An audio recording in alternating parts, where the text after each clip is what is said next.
Officer, Special Award as Class Officer, and Special Award as CSO Officer. Congratulations!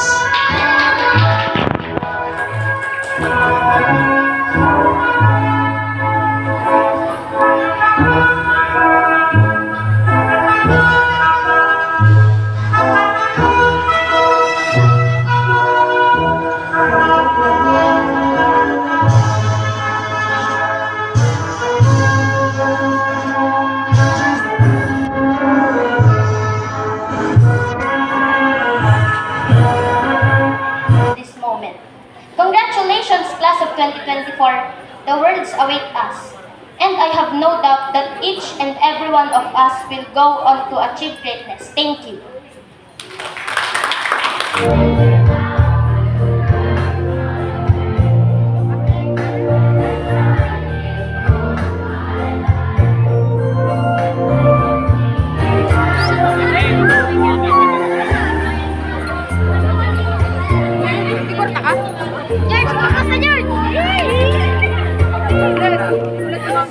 Hello Yesa, good afternoon.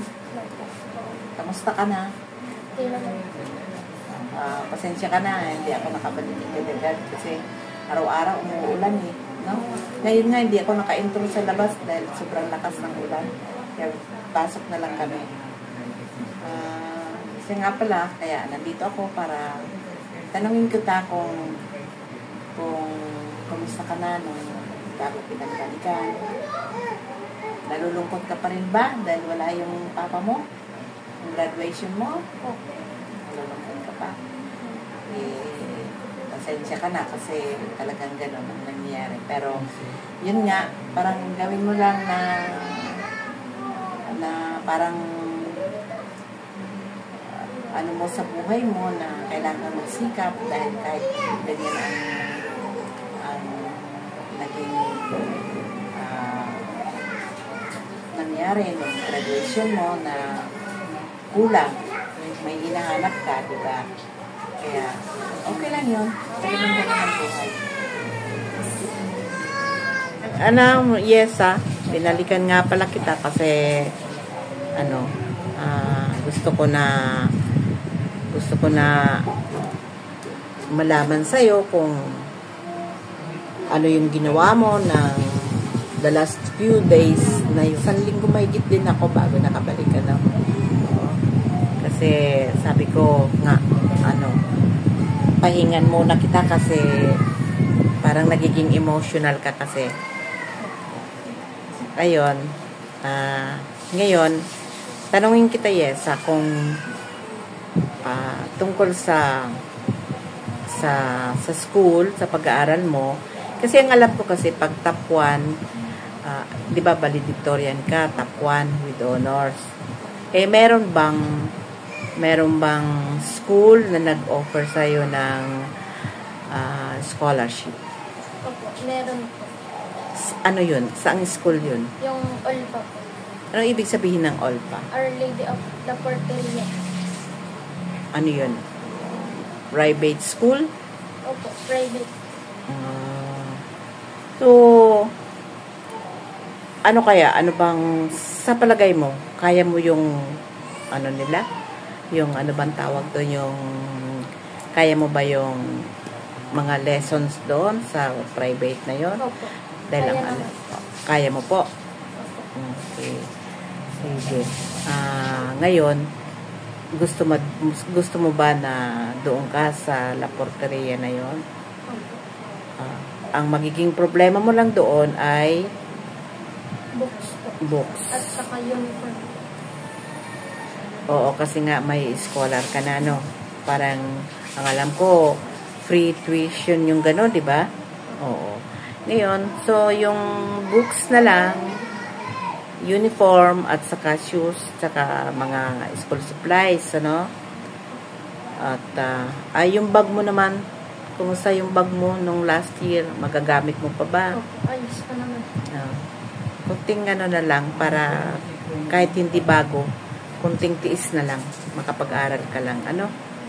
So, napag-anuhan na ba ninyong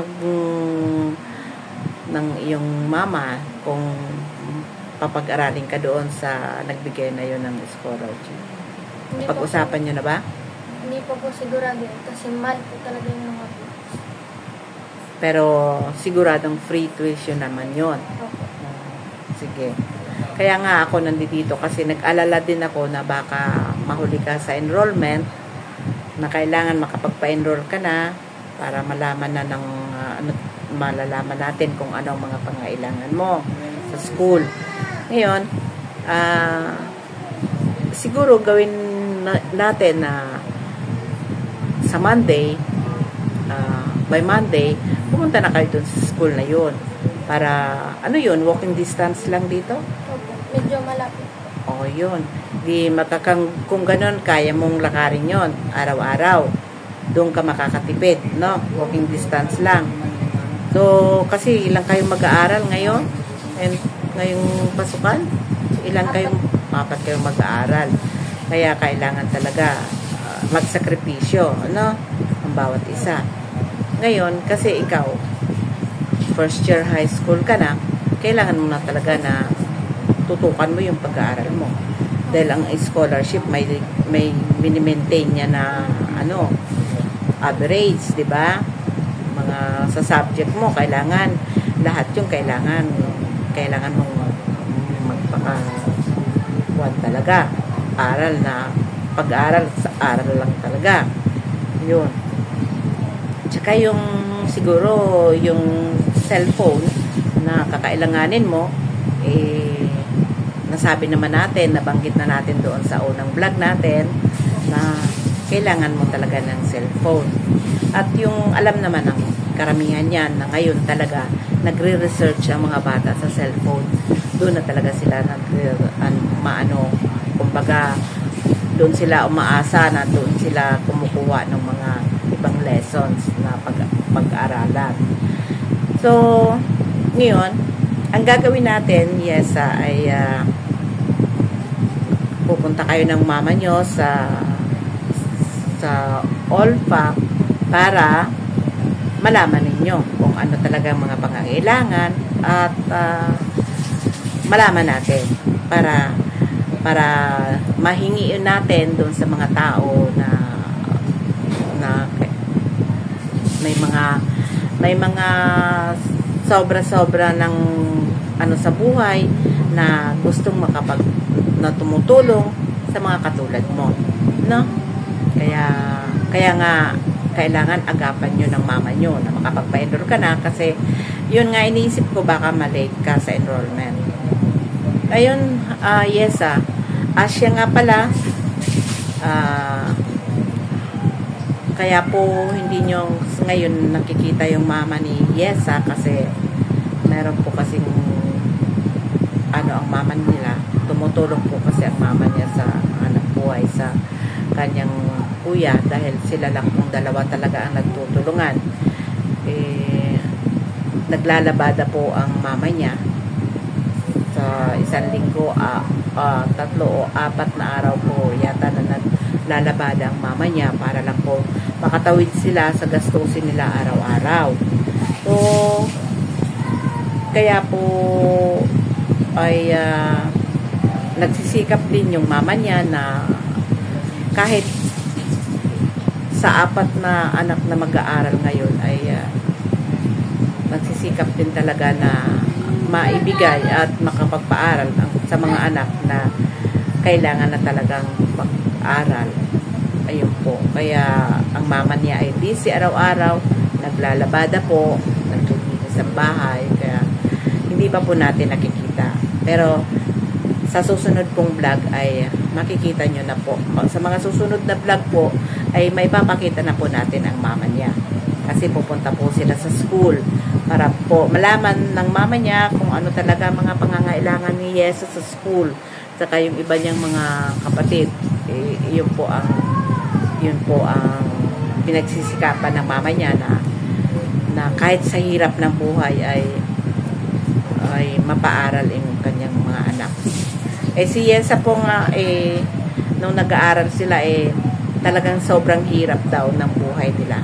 Kwento po sila sa akin, yung mama niya at yung kanyang lolo na ang pinaghahati-hatian ng magkakapatid.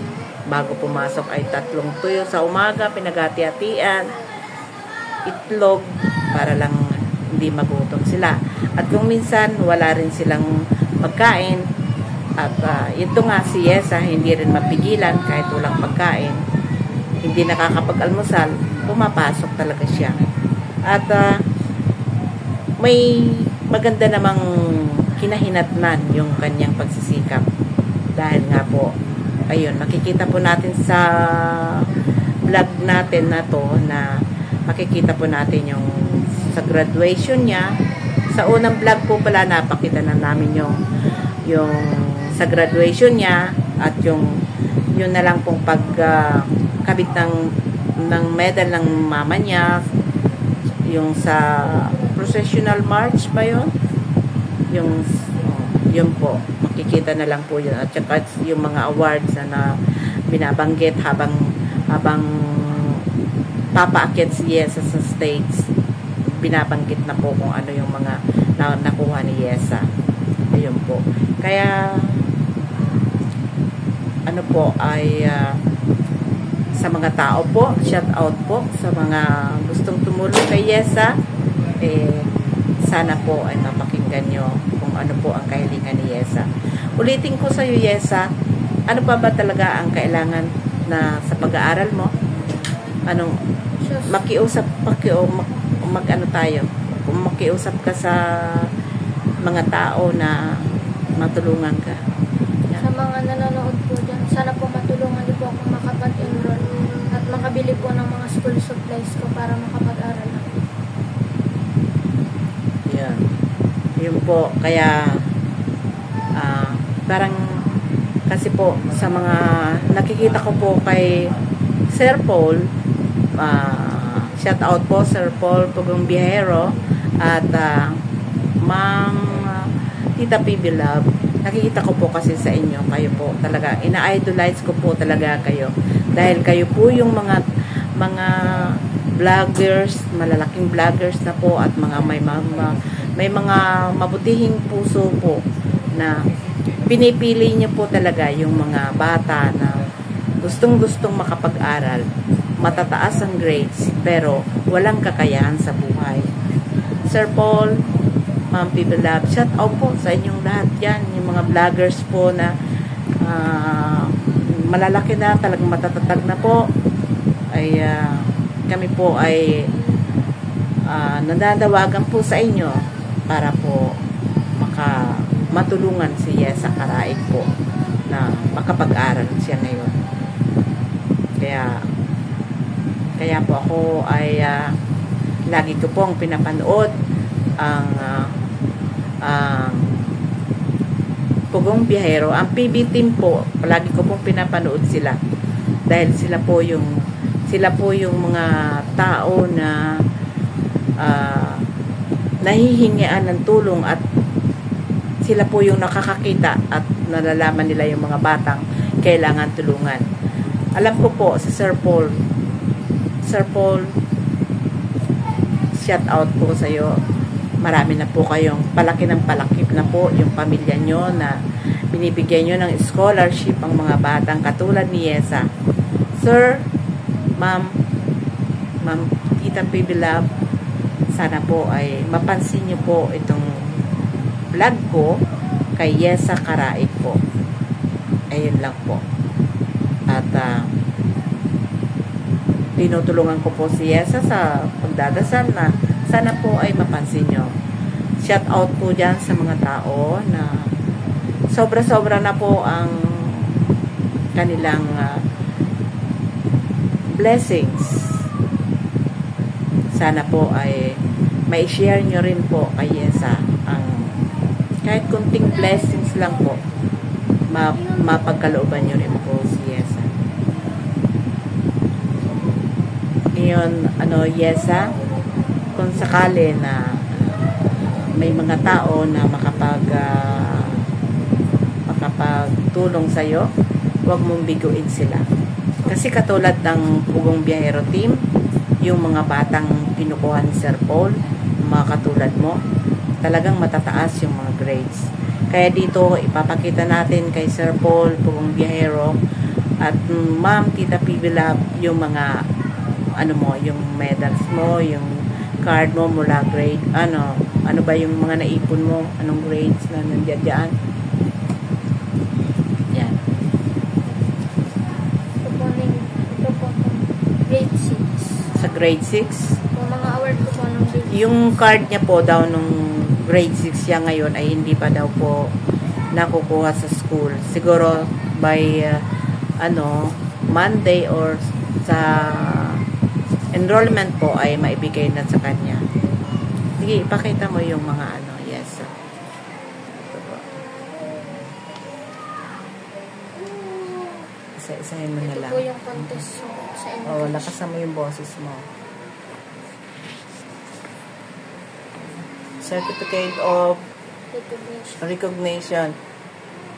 Ito Basahin po mo yung na lang kasi Ito po yung first quarter with honors po, grade 6. Award ko Opo. din po itong grade 6. grade 6. Opo. Outstanding performance in Filipino. Tapos, Ito rin po sa, din po, contest po. Grade 6 din po.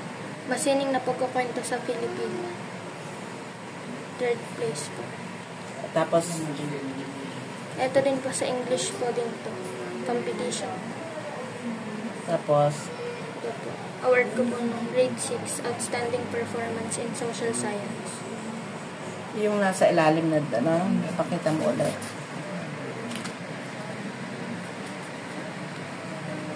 Ito po ang certificate po ng grade 6, Graduation with High Honors po. With high honors. Pakita mo naman. Para makita ni Sir Paul. Ito po yung grade 2 ko. Award ko po. Peacekeeper Award, Batang Maasahan Award, Kaya Ko Award, Happy Helper Award, Prudent Worker Award, Golden Heart Award, Sparker Award, Little Teacher Award, Determined Kid Award, and Batang Masigasig Award. Ito po yung grade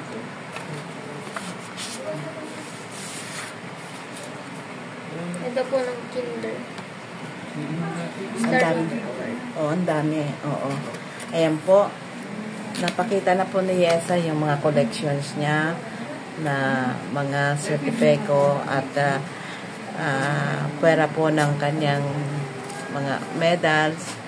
At yung card po, hindi pa po natin makikita yung average niya kasi nasa school pa po.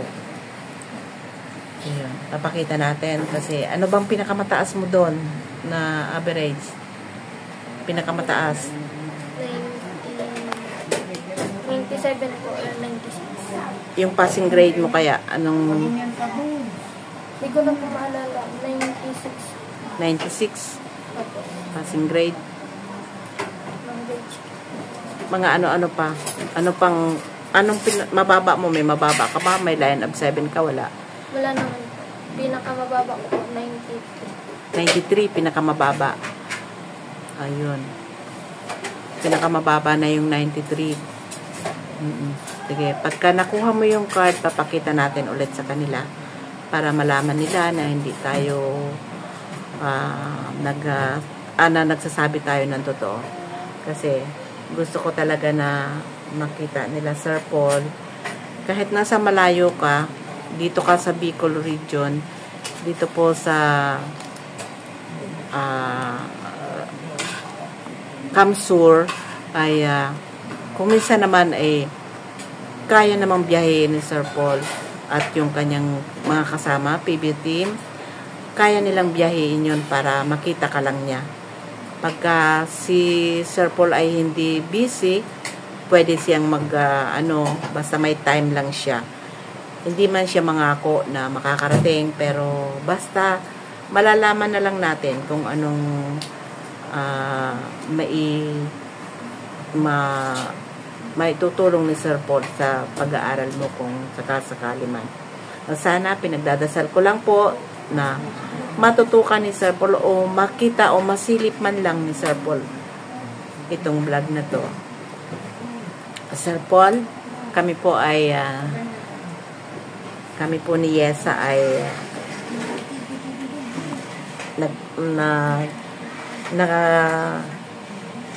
nagdadasal na sana po ay makita ninyo ni Tita Pibilab yung kanyang mga achievements sa kanyang pag-aaral ngayon. Mula kinder,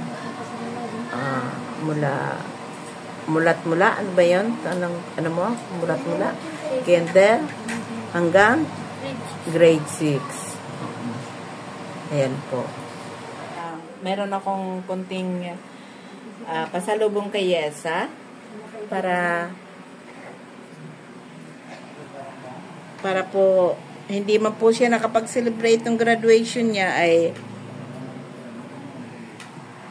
ngayon lang po siya makakapag-spaghetti. Ayan po. Yan lang po ang nakayanan ng Stella Vlog.